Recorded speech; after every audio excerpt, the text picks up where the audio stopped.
Hey, what's up, everyone? How you doing? It's me, Mr. 4K Upscaler.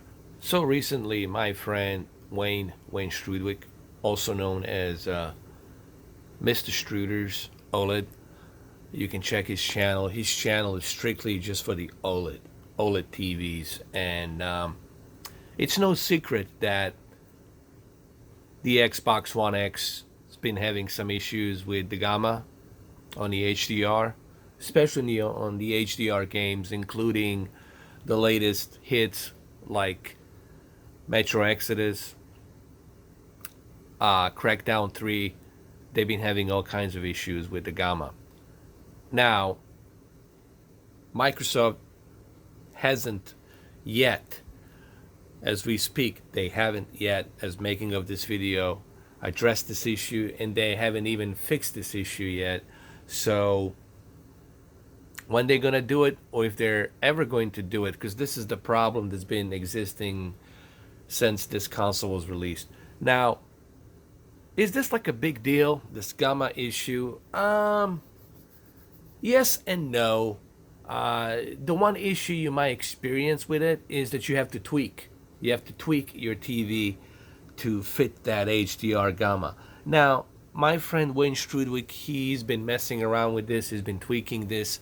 And I have looked into his video. I also posted his video on my community feed page. I highly suggest that you check his video and look into it. And I've been also testing this and looking into this. And I happen to agree that it really helps a little bit. What he was basically trying to do is trying to give us a little bit higher Gamma than that Gamma being crushed and dimmed. What usually happens on the HDR games is you have that crushed Gamma, that all the shadows and dark levels are too crushed because of incorrect Gamma value. So when we say incorrect Gamma value, we're talking about poor HDR processing on that Gamma on the video games. So let me show you what he basically has utilized. But remember, this will only apply for OLED. For the QLED, I don't think you would have to mess too much except just moving the Gamma to +1. On the OLED, on the QLED, I'm sorry. On the QLED and all the existing Samsung TVs, I would just move the Gamma to +1. That's all I would do. All right, so anyway, let me show you what he was recommending and what he is using. So you want to go to your Xbox One X display and sound under the settings. Click on the video output. Of course, you want to go to video modes. Make sure that all of this is highlighted and checked. 422. This is something you have to allow, 422.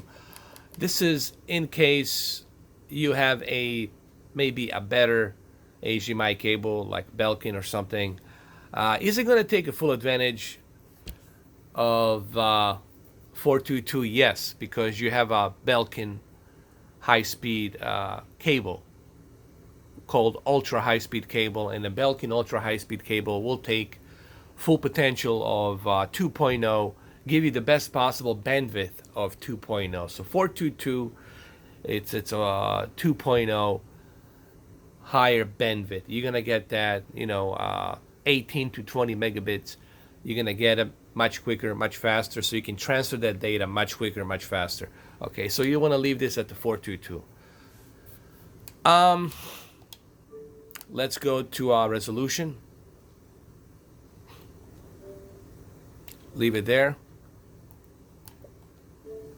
Now, video fidelity and overscan. This is the part where my friend Wayne suggested that you don't do this. Don't use 36 bits per pixel on the 12-bit.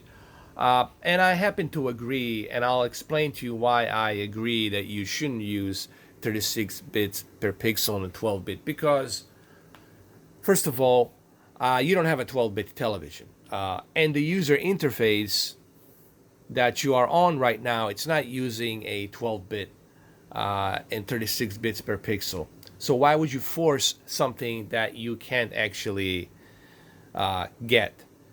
So there's really no reason for you to be using this. Yes, you could technically leave it on a 10-bit, 30 bits per pixel, but remember something.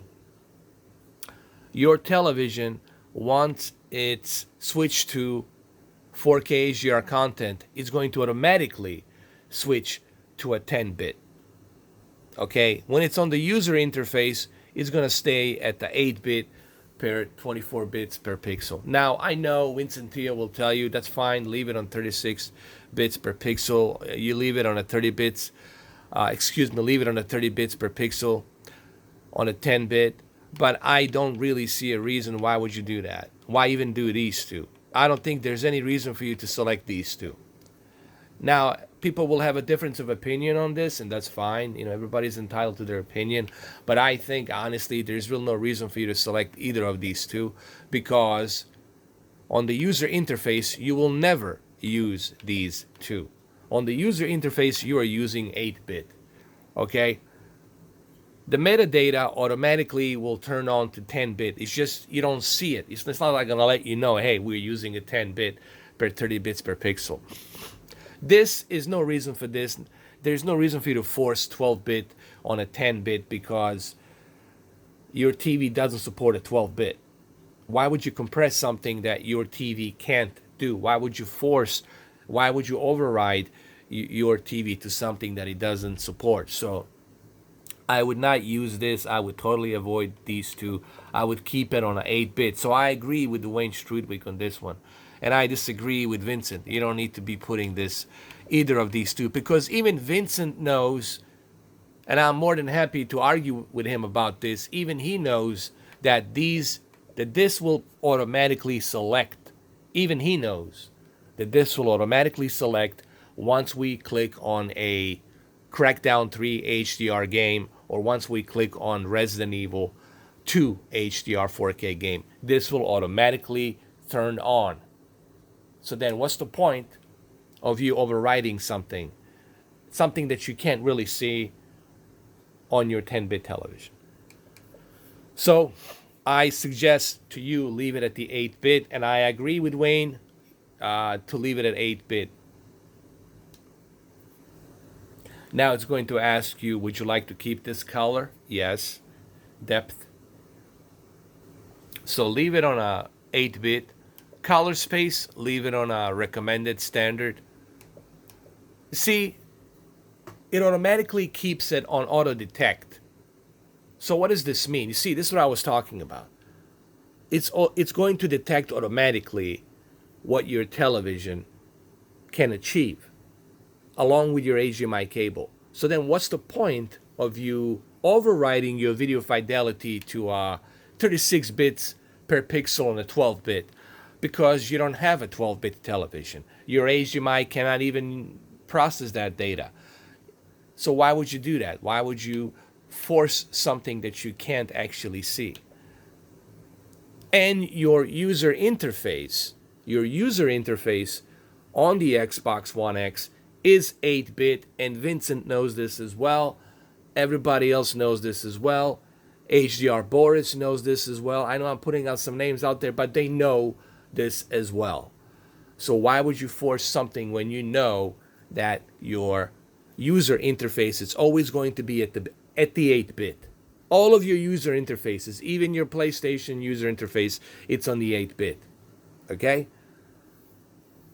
Your HDMI, your television will automatically switch to a 10-bit with a proper, accurate color depth and rendering of that resolution.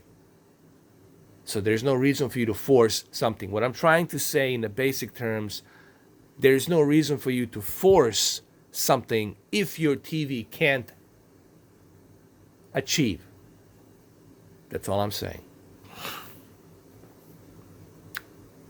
All right, so once you have your 8-bit selected on, 24 bits per pixel on the 8-bit. Once you have that selected and color space on standard or recommended, and overrides on auto detect recommended. Once you have all of this set to this value, the next step is obviously to go to your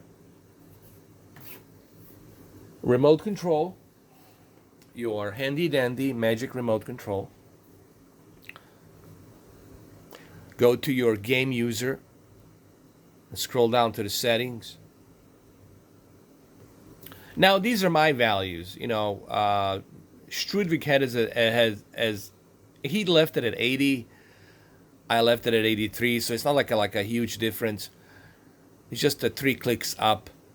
You can leave it at 80 if you want. I leave it at 83. I also leave my contrast at 93, my brightness at 50, and my sharpness at 6.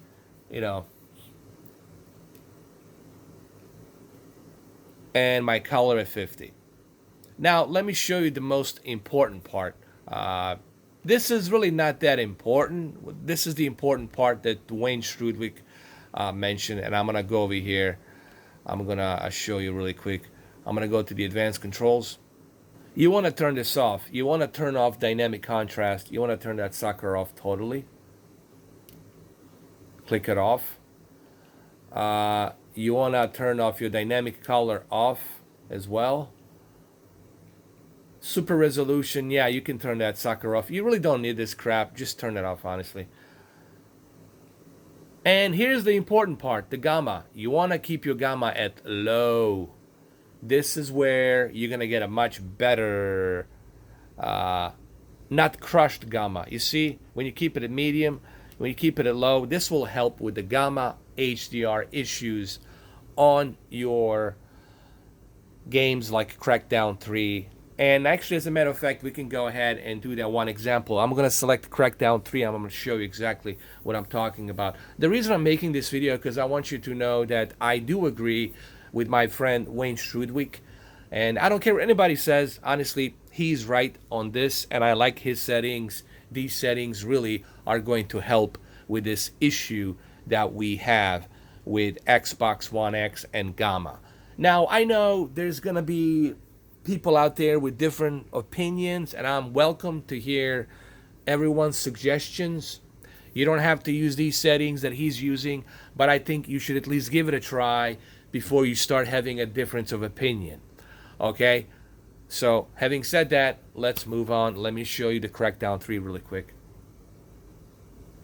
Now, once you are on the HDR game mode in the game, the one thing you want to do, you want to go to your advanced controls and you want to turn off dynamic contrast off, dynamic color off, and just leave dynamic tone mapping.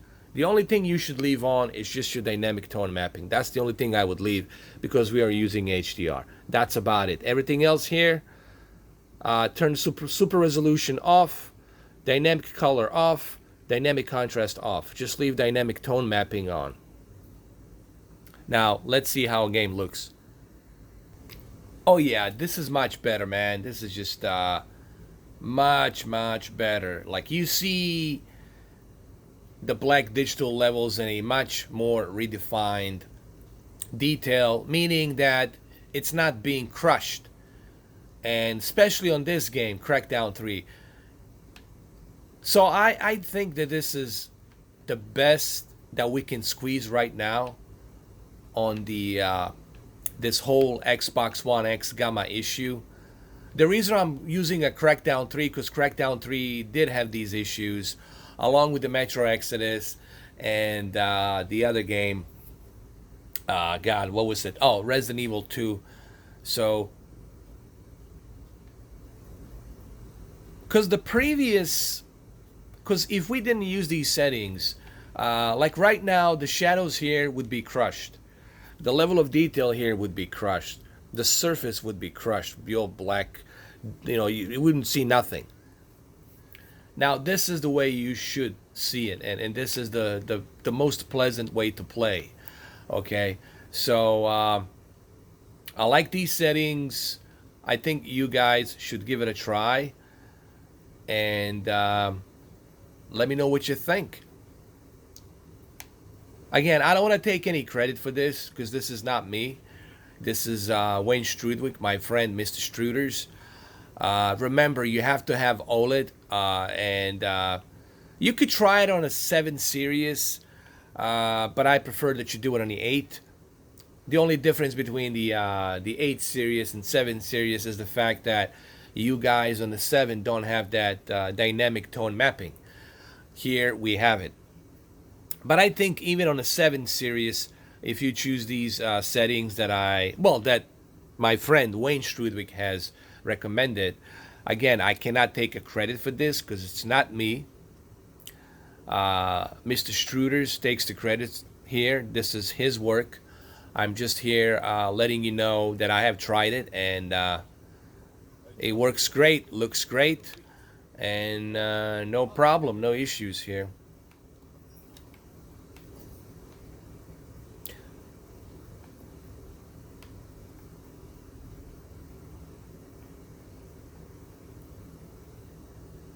Let's jump into Devil May Cry 5. Let me just see how it looks in Devil May Cry 5.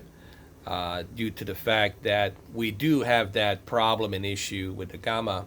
And I think, honestly, this remedy that, I call it a remedy, that Wayne Strudwick did here, I think it's going to help out. Especially on the OLED, honestly. Not so much on the QLED. On the QLED, all you have to do is just move the Gamma to +1 and you will be fine. But mainly on the OLED, this is the one issue. And I think these settings that I showed to you guys earlier will definitely help. All right, here we go.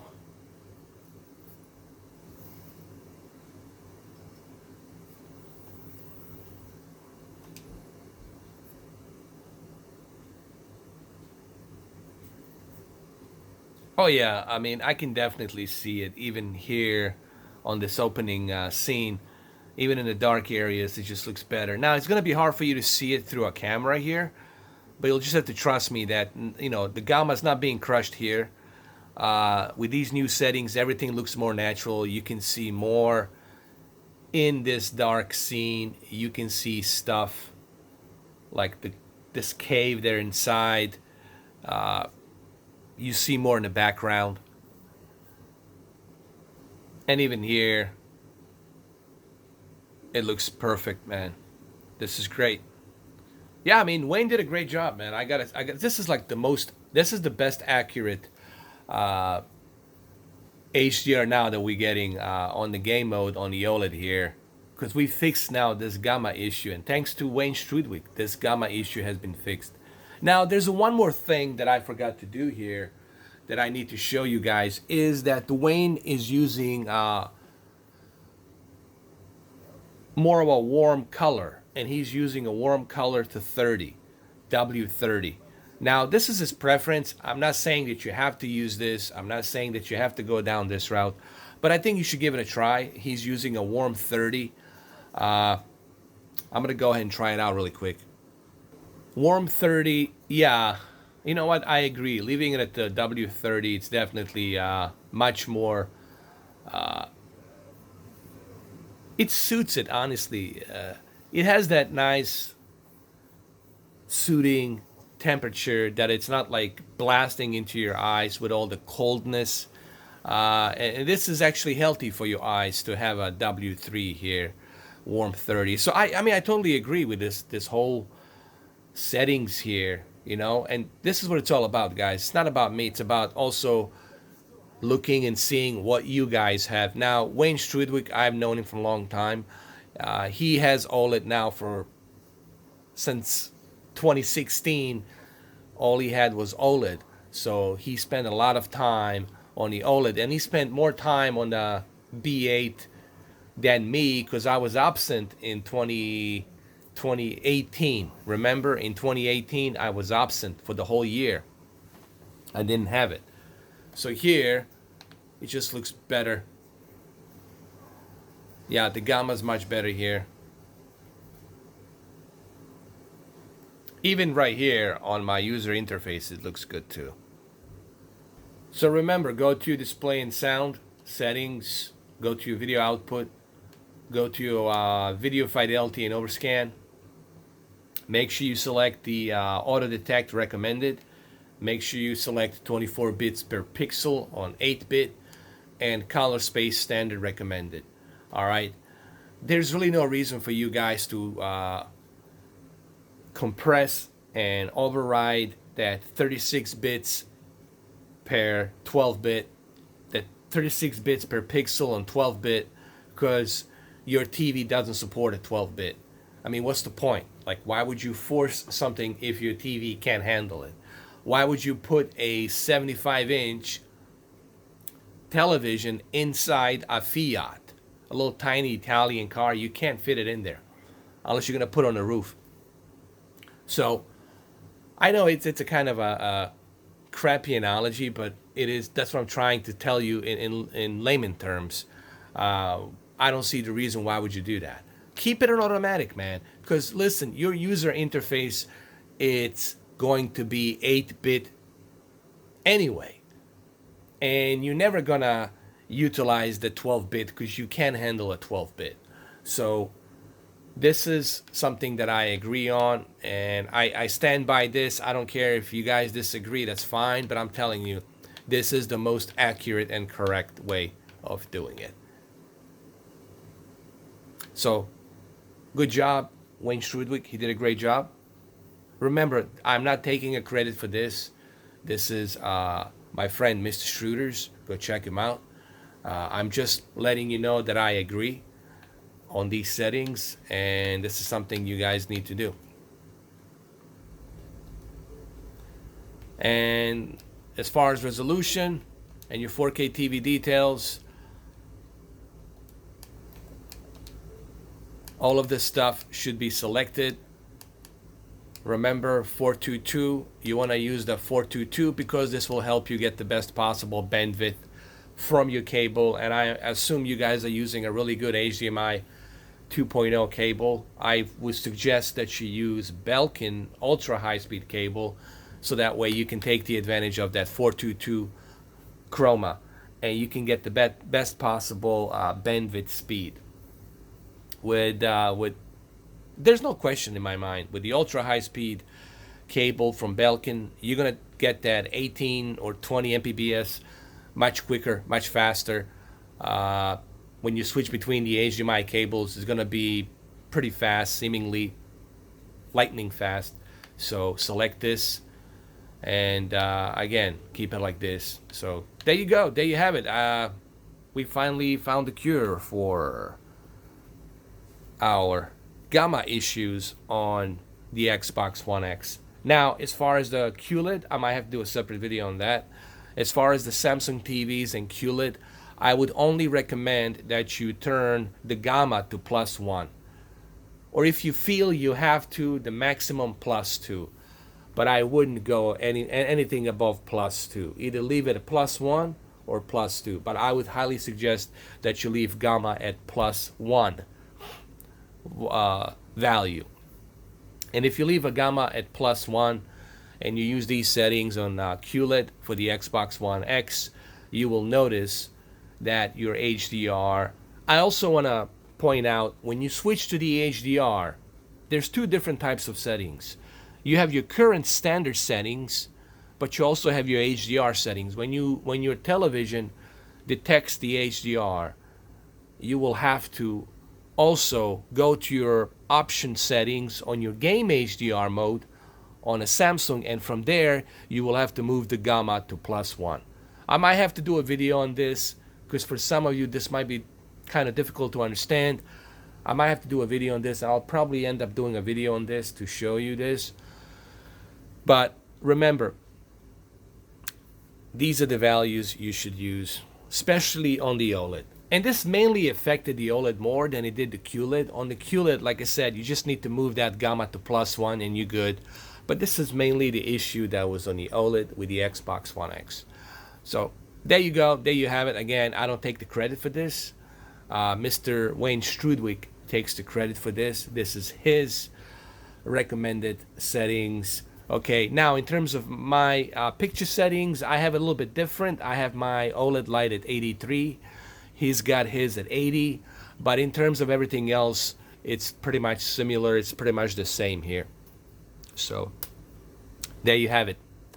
If you want to look at this video again, I suggest that you rewind the video, pause the video, write these settings down, or better yet, you can go to MrStruders, Oled, go through his channel, and on his channel you will see this video. You will see his video, and it's going to show you everything step by step on what you need to do. All right, well, there you have it. Cheers. Great job, Mr. Struders. Appreciate it. Thank you, and I'll see you guys soon. Cheers.